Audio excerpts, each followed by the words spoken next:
Y con todo el feedback, ya en teoría ya ustedes deberían haber, con toda la información o los feedback que les hemos dado, ya deben tener definido con qué terreno van a trabajar, ¿no? Luego tendremos unas características por lo que decía, uno o dos slides de cuántos del terreno que están escogiendo, considerando evidentemente los parámetros urbanos, los cuadros, etcétera, ¿no? La ubicación.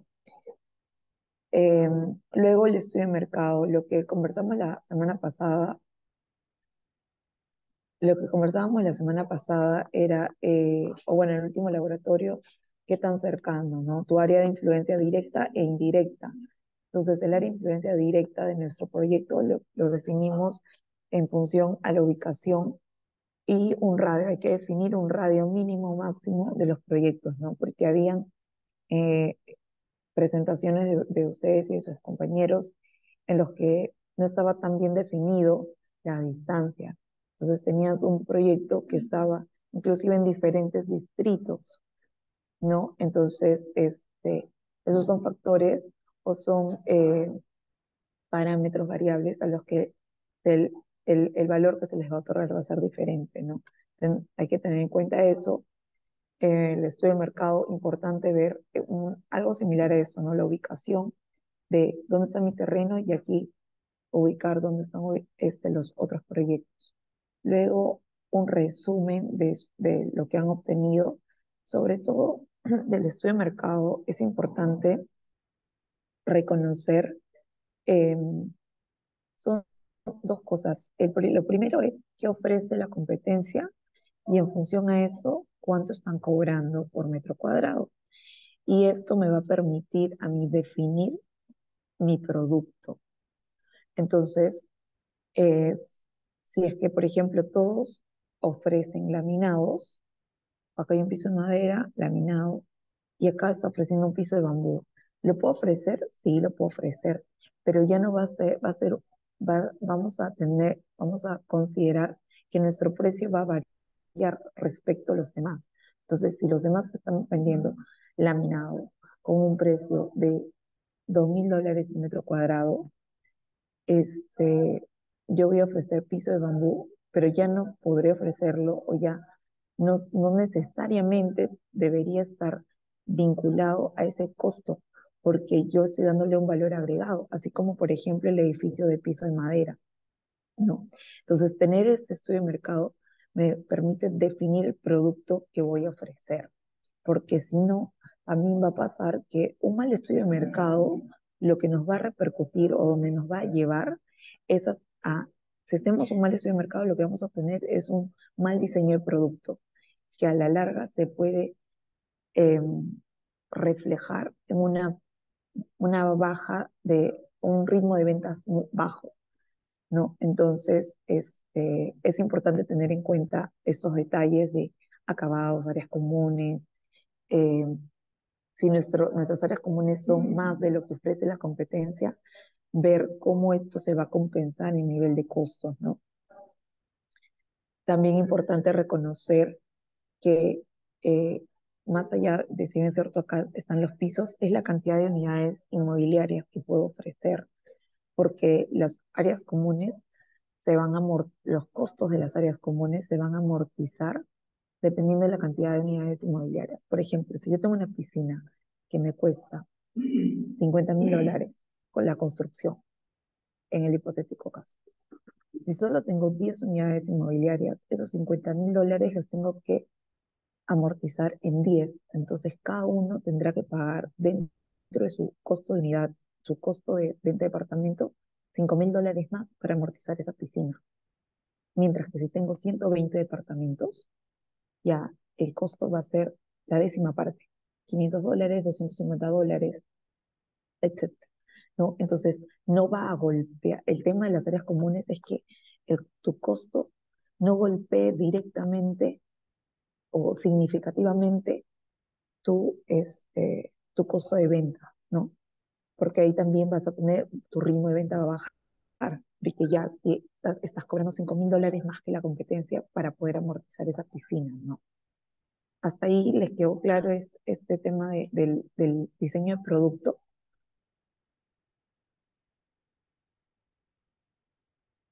cada una hay preguntas. Entonces, y como le decía, esta propuesta de valor, ¿no? Estos áreas comunes, ¿qué más ofrecen? Esto creo que hemos visto en sus exposiciones la semana pasada, este, propuestas interesantes, ¿no? Y ahora, esta determinación del precio de venta, em, estos valores que veíamos o estos parámetros a los que les dábamos un valor, en la mayoría de los casos, lo que hemos visto el último laboratorio es que o están puntuando casi igual que lo que propone la profesora en las diapositivas. Sin embargo, sí les pediría que hagan un análisis eh, de esos valores o esas puntuaciones. En tal caso que cuando nosotros preguntemos por qué la ubicación vale 3 respecto a los acabados, por ejemplo, ustedes tengan cómo contestar. O sea, ¿por qué? Y ahí era lo que conversábamos, el tema de la ubicación. Si dentro de mi estudio de mercado yo tengo una ubicación o un proyecto, por ejemplo, acá este es mi proyecto y tengo un radio de 1,5 kilómetros, por ejemplo, o de 1 kilómetro. Y no sé, pues por la zonificación y qué sé yo, no hay muchos proyectos ahí. Están buscando también dentro de una zona aledaña. La ubicación de esto tendría que ser menor o mayor, dependiendo, porque ya tu área de influencia es diferente. Entonces, tu puntuación ya va a ser, y ahí tú vas a evaluar que eh, tu valorización al momento de puntuar ubicación respecto a acabados no necesariamente va a ser un 3,2, porque ya tu ubicación no estás trabajando solamente en tu área de influencia, sino que estás trabajando en áreas externas o aledañas, ¿no? Este, así como la distribución, por ejemplo, también hay zonas en las que, eh, bueno, esto es en el caso de San Miguel, pero por ejemplo en San Borja o en San Isidro, la distribución por el tipo de producto o el tipo de cliente al que vas a ofrecer tu producto, la distribución es más importante que la ubicación en sí misma, porque la ubicación está cerca de San Isidro, ya estás en una zona consolidada, o en Miraflores, en la zona de La Aurora, ya es una zona consolidada. Entonces, todos los proyectos están ahí cerquita, todos tienen parques, todos están cerca. Entonces, ahí de repente va a primar más la distribución, va a primar más sus áreas comunes quizá. Entonces, hay que analizar esta puntuación, no solamente lo que he visto en la diapositiva y jalarlo, sino ponernos ya desde la perspectiva de a quién le voy a vender, qué le va a sumar a esa persona, etcétera, ¿no? Acá está, ¿no? Lo que decíamos, la distribución de los precios. ¿Cuál es la propuesta de valor? ¿No? Y ya entramos al estudio de factibilidad, ¿no? Eh, los datos, es importante tener claro a este punto, en este nivel ya del desarrollo del proyecto, ustedes deberían tener claro los certificados de parámetros y como siempre les digo, que ustedes hayan verificado esos parámetros, ¿no? Algunos que lo han visto en internet, hay otros que han ido a las municipalidades, entonces hay que chequear eso, es importante. Eh, la información del terreno, los cálculos de área libre, ya para poder hacer estos cálculos es importante que ustedes acá no lo tenemos, pero en estas diapositivas, pero sí es de tener una cabida más o menos clara, de saber considerando áreas comunes, áreas de ascensor, eh, la circulación, ¿no? O sea, no les digo que hagan el desarrollo de la arquitectura, porque no lo van a hacer, pero sí áreas mínimas, ¿no? Un ascensor mínimamente tendrá unos 1,50 m por 2 metros o 2 por 2. Entonces hacemos un cuadrado en el plano de 2 por 2. La escalera también más o menos tendrá unos 1,20 m por 1,20 m, 2,50 m por 2,50 m o 2,50 m por 3. También hacemos los cajones. Igual la circulación debería tener una circulación de por lo menos 1 metro entre departamento y departamento, entre las escaleras y demás. Entonces, eso nos permite ya aterrizar en cuántos departamentos realmente puedo ofrecer. Eso probablemente pueda cambiar, sí.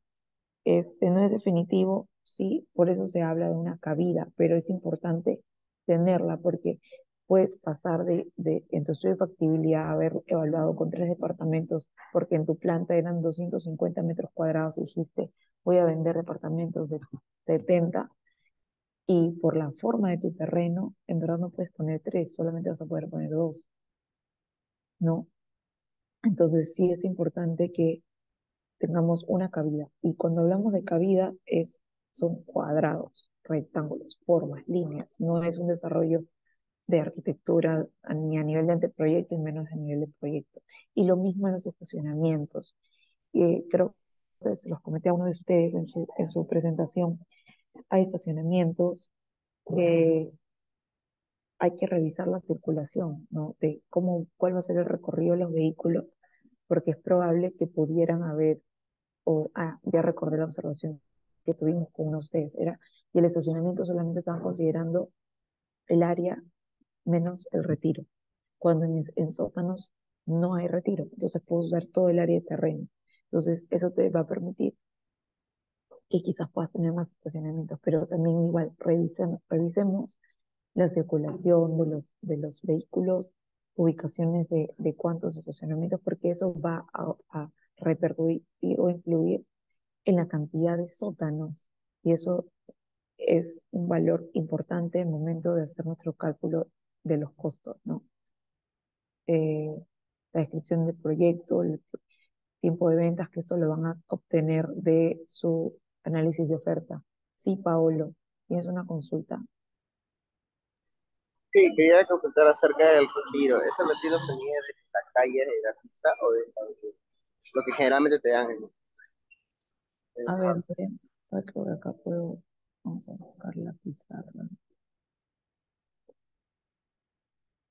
Uy, no, no tengo la opción ahorita habilitada para dibujar. Pero a ver, vamos a ver.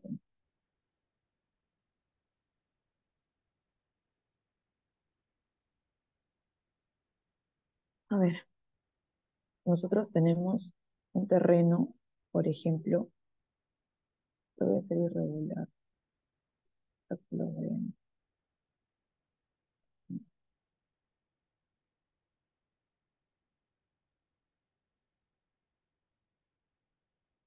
Imaginemos que este es nuestro terreno, ¿ok? Ay, no, pues.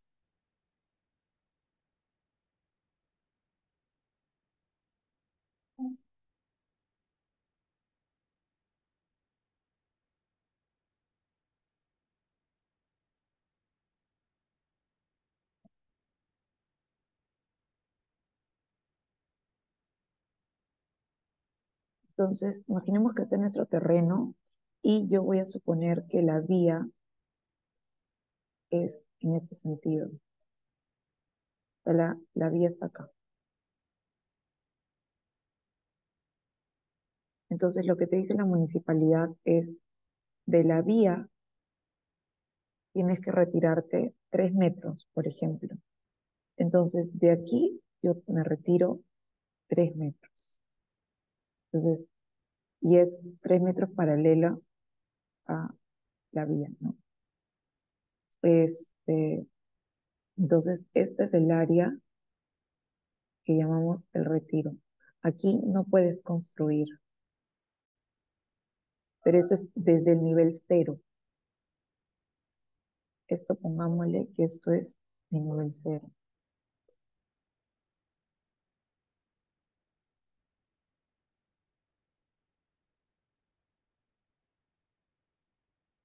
Sin embargo,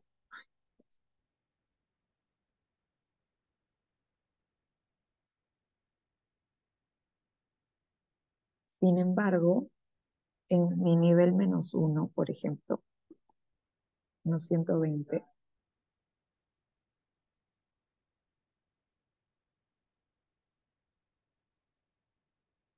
yo no tengo retiro. Yo puedo construir en toda el área, puedo construir en todo esto, mientras que en el nivel 00 solo puedo construir en lo que está de azul. Inclusive hay parámetros urbanos que son mucho más específicos en los que te hablan de a partir de cierta altura, llamémosle del nivel +3, yo puedo construir 1 metro más. Por ejemplo, acá habíamos dicho que acá teníamos un retiro de 3 metros, ¿no?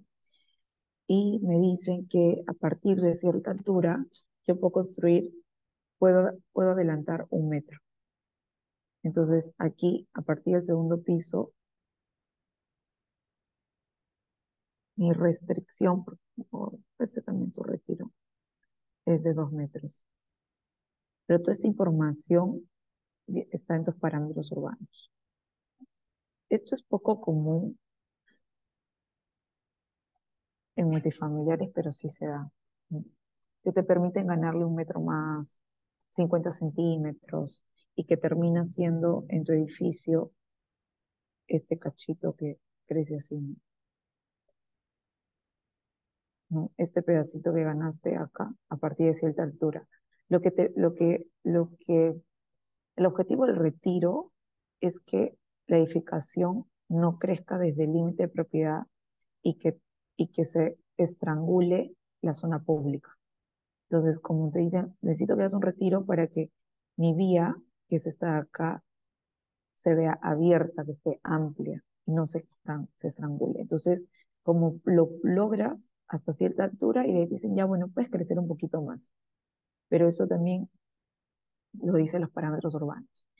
Y lo que decíamos del sótano, pero voy a poner, este es mi límite de propiedad. Este es mi límite de propiedad. Decíamos, este es mi nivel 0. Acá decíamos, este es el nivel +3. Y eso es lo que podría construir, ¿no?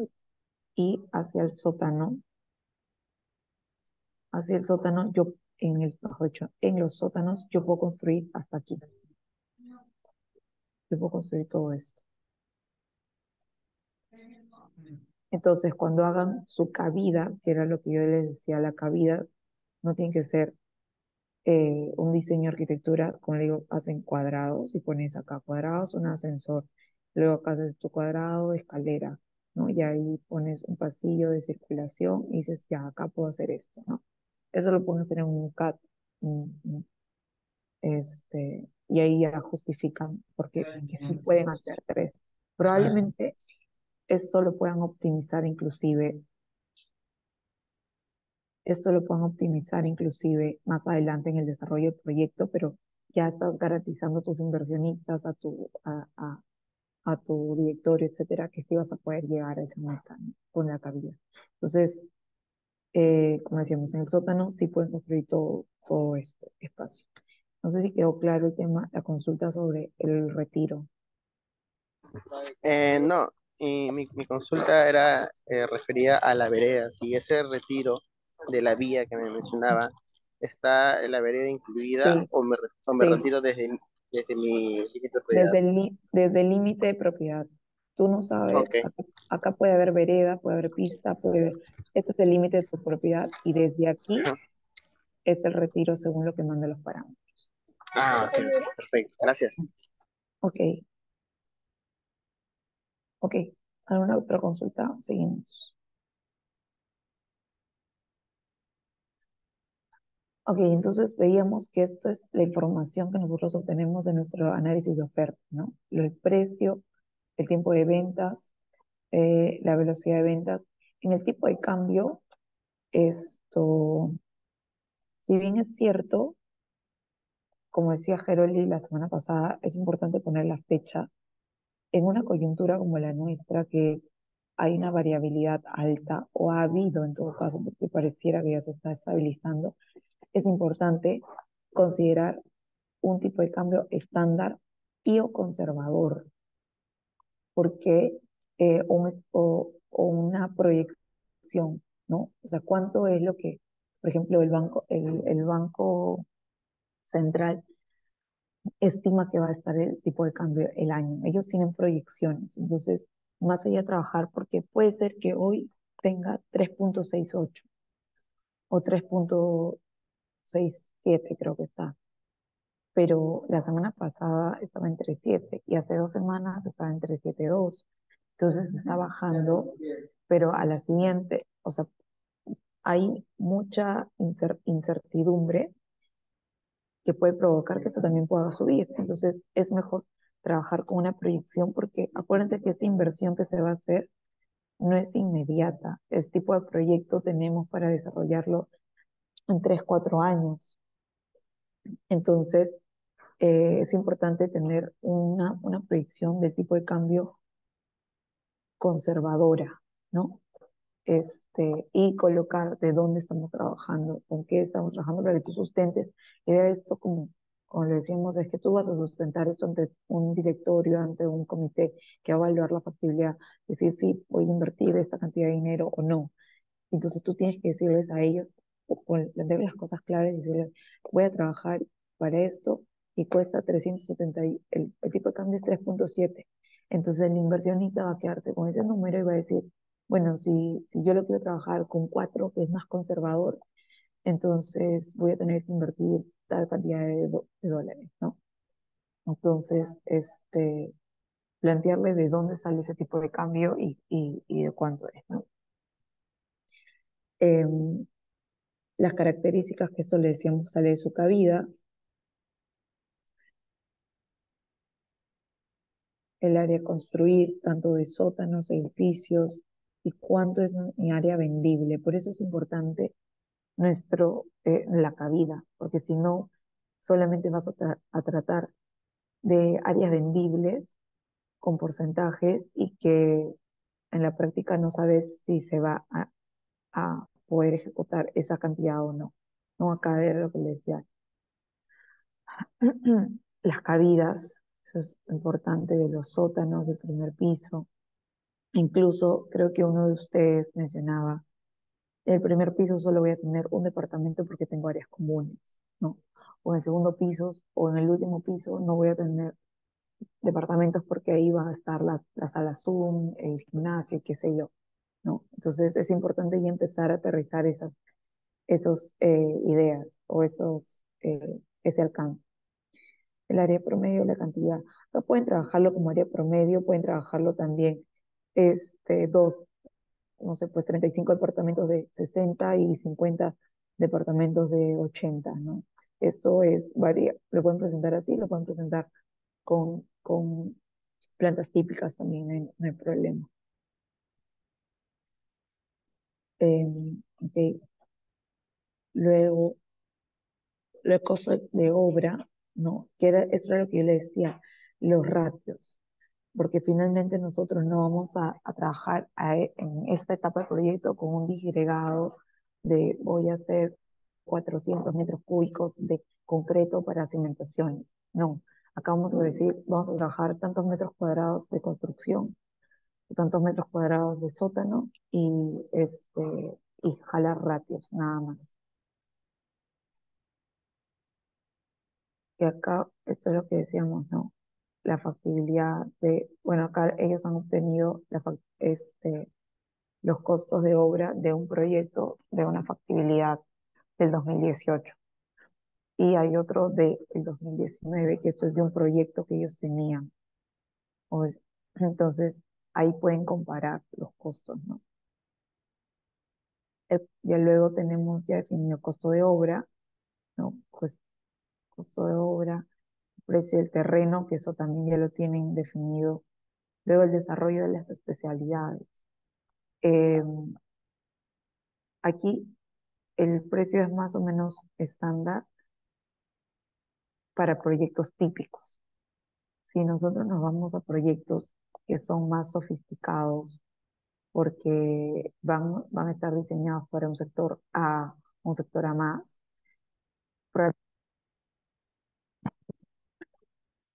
nos salgan un poco más costosos, ¿no? Entonces es importante tener en cuenta eh, que estos ratios puedan variar.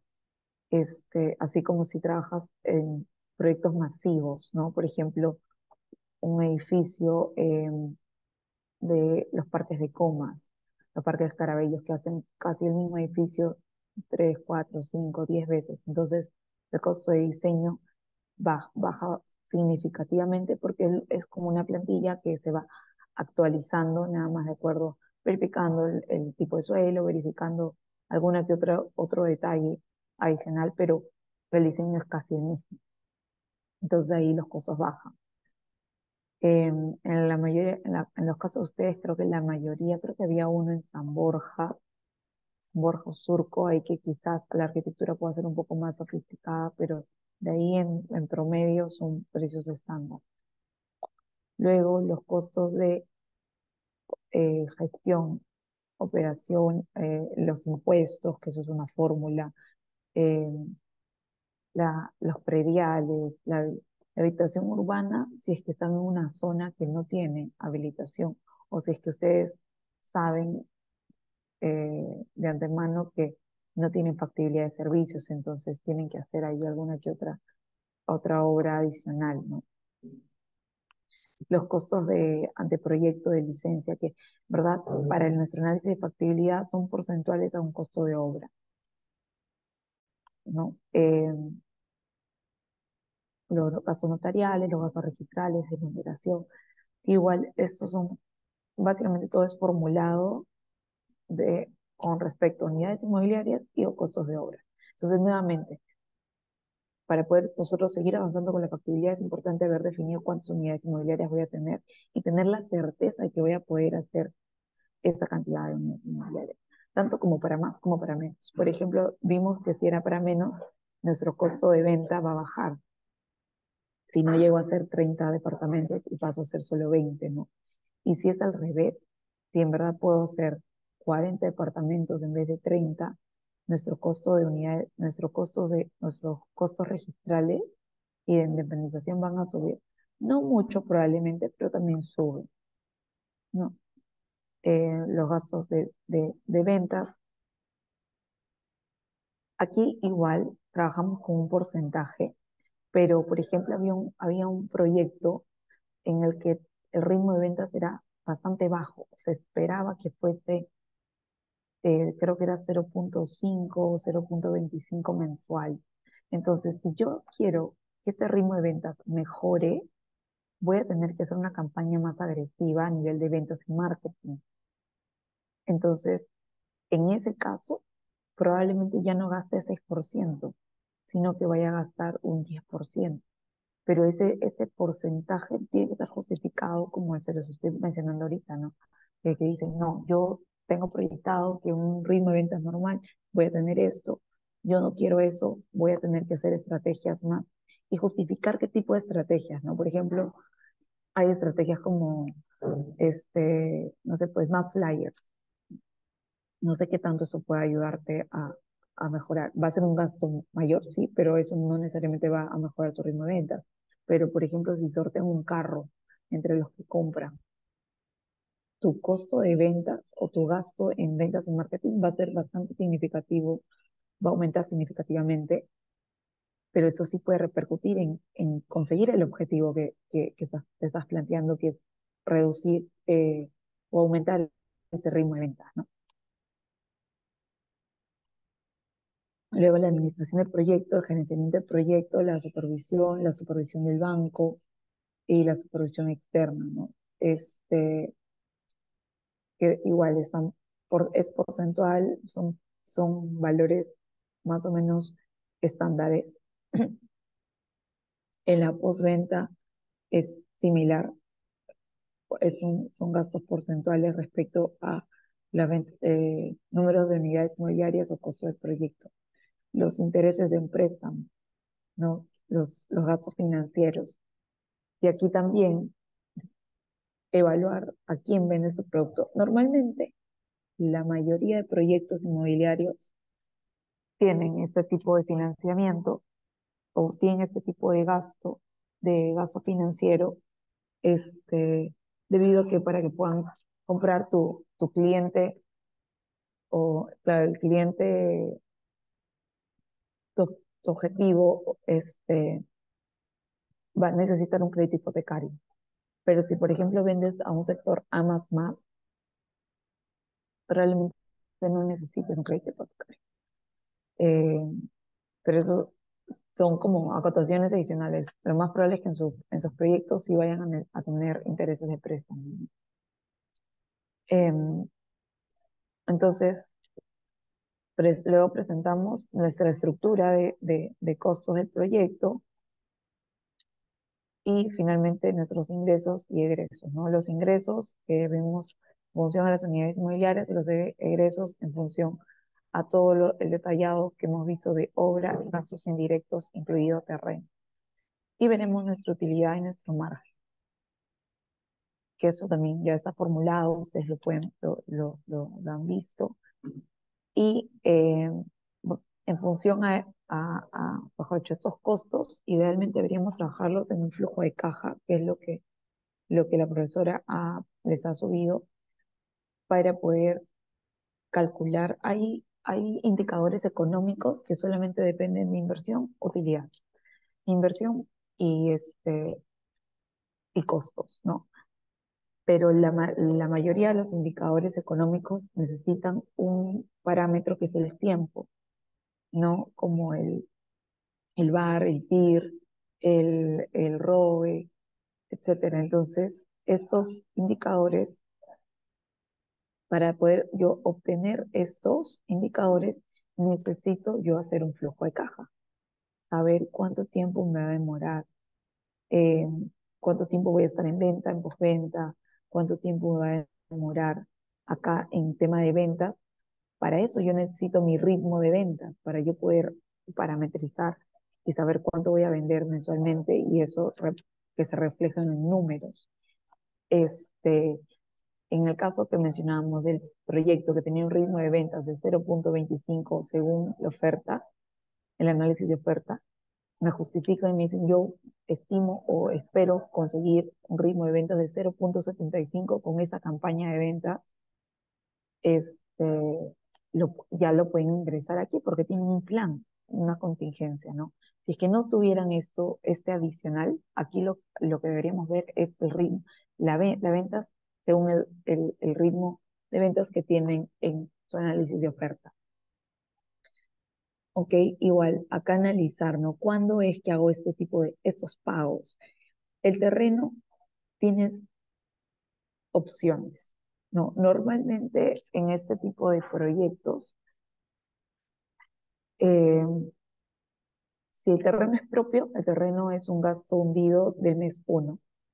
Si vas a comprar un terreno, normalmente pagas un terreno y la diferencia la financias. Y que terminas pagándolo ya sea al final, ya sea durante el tiempo, dependiendo de cuál sea el acuerdo o el contrato que tengas con el banco. Igual el proyecto, ¿no? Perdón, pero para casos prácticos lo vamos a poner o vamos a procurar ponerlo siempre en el mes uno como un caso práctico del curso, pero no siempre va a ser así. Si en algún momento lo ven que el costo del terreno está hundido en todo el tiempo, es por esto que les menciono, que ha sido una compra con una hipoteca. El costo del proyecto también, ¿no? Primero hacemos un anteproyecto, que será en los primeros meses, luego tendremos el desarrollo del proyecto, luego, de hecho aquí, idealmente deberíamos tener el proyecto antes probablemente acá está dentro de construcción, porque acá están en la demolición y por eso todavía están terminando de cerrar especialidades, o han terminado de cerrar las especialidades aquí y ahora la están pagando. Y por acá hay levantamiento de observaciones, hay incompatibilidades que los especialistas tendrán que resolver y por eso es que se les termina pagando luego. Las licencias, el impuesto a cabales a la compra del terreno, los aportes también es antes de la ejecución del proyecto, la habilitación urbana, si lo hubiese, tiene que ser antes de de las ventas, de todas maneras, para que tú puedas garantizar a tu cliente que va a tener agua, desagüe, luz. El anteproyecto en consulta es, idealmente tiene que ser antes de la preventa, porque lo más ético es que empecemos preventas con un anteproyecto aprobado. Porque el anteproyecto aprobado significa que tu proyecto se puede construir, así como lo estás proponiendo, ¿no? Luego, la licencia de obra es evidentemente antes de la construcción. Eh, CERPAR son permisos, los gastos de numeración notariales y registrales. Se pueden iniciar, a ver, los gastos notariales se inician desde que empiezas a cerrar ventas. Los de numeración y registrales, una vez que terminas la obra con la conformidad de obra, y lo posterior es la independización. Con la conformidad de obra nosotros iniciamos nuestros trámites registrales. Entonces, puede ser, idealmente es así como está ahorita, pero puede pasar que la conformidad de obra te demore un par de meses más. Y si han habido modificaciones o has construido según tu plano de licencia, etc. Marketing y ventas es durante este proyecto desde que empiezas la preventa, ¿no? Y por ahí que puedas tener alguna estrategia comercial adicional, como mencionábamos, que era, no sé, pues, como le decía en algún momento el carro, vas a sortear un carro, vas a sortear una moto, puedes sortear un juego de sala comedor, eh, cuando tienes actividades o, ¿cómo le llaman esto? Eh, puntos de activaciones en la feria inmobiliaria o en alguno de estos tipos, o no sé, pues hay en la feria del hogar, reservan un módulo. O sea, quizás si tienes este tipo de eventos ya definidos que te van a impactar en tu costo, o sea, estamos hablando de 7% de 700.000 soles, que es como 50.000 soles mensuales. Entonces, mm, que va a impactar de forma significativa un evento. De repente, yo he visto, por ejemplo, un evento que hicieron, porque esto era para un proyecto dirigido al sector A++, y su estrategia de ventas era hacer un cóctel, pero un cóctel que parece esos matrimonios con buffet, con luces, estrado, escenario y demás, que evidentemente es un gasto significativo que bordea los 100.000, más de los 100.000 soles. Entonces, eso sí va a impactar, y si yo tengo una fecha fija, entonces lo podré estimar o prorratear, ¿no? Este, luego la administración del proyecto, que va a ser durante la supervisión, independización, tema de toda la supervisión legal es desde el principio, y la gerenciamiento del proyecto también desde que contratas el diseño de especialidades. La supervisión del banco empieza desde la construcción en la etapa de ventas, igual que la supervisión externa. La supervisión del banco normalmente termina, acá lo han cerrado en construcción, pero normalmente termina una vez que se terminan de independizar los predios, ¿no? Entonces, eso yo colocaría esto un poco más, pero depende, pueden ser conservadores, ¿no? Eh, y los gastos de hipoteca, igual, bueno, esos son imprevistos, ¿no? La implementación de postventa, los gastos bancarios, acá no les ha considerado interés del préstamo, porque no sabes cuánto es, supongo, pero los gastos financieros se liberan con la hipoteca del terreno matriz, que es el terreno que has comprado, y que ese terreno se libera la hipoteca una vez que terminas todos los trámites de gastos registrales, ¿no? Este, y bueno, todo este flujo económico hace sumas y restas de todo lo que ya han planteado arriba, como acá está como porcentajes y acá ya lo tienen como valores, y de aquí van a poder obtener sus flujos financieros y finalmente los indicadores, ¿no? Que es lo que presentan en en este cuadro. Y bueno, si tuvieran referencias, esta no es la forma adecuada de presentar las referencias, pero eso sería lo que hay que presentar al próximo laboratorio. No sé si tienen alguna otra duda o consulta.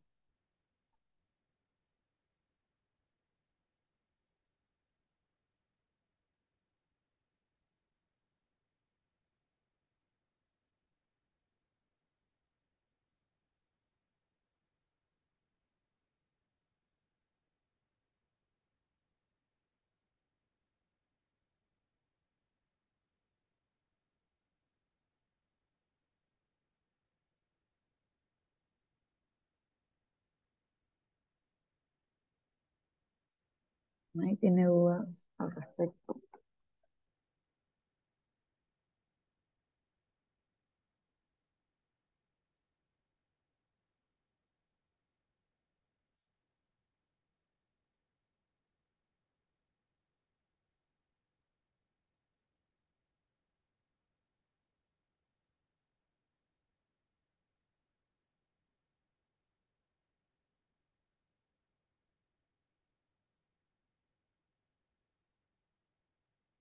Bueno, si no tienen dudas, espero que la próxima semana o el próximo laboratorio puedan tener, o podamos tener excelentes trabajos, ¿no?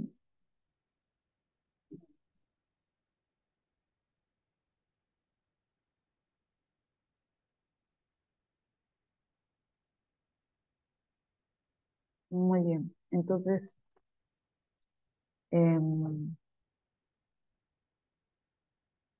nada más, muchachos. No hay más dudas ni consultas al respecto del próximo entregable. Eso sería todo por hoy. Y, y igual vamos a subirle el video de lo que hemos revisado hoy para que puedan tenerlo como referencia para la presentación del laboratorio que viene.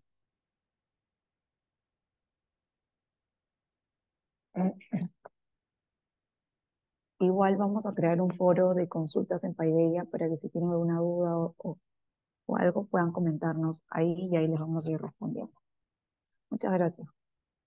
Nos vemos la próxima laboratorio. Buenas tardes, alumnos, muchas gracias. Subo el video también por el PDF, en caso alguno me quiera dar una repasada por este otro laboratorio. Gracias.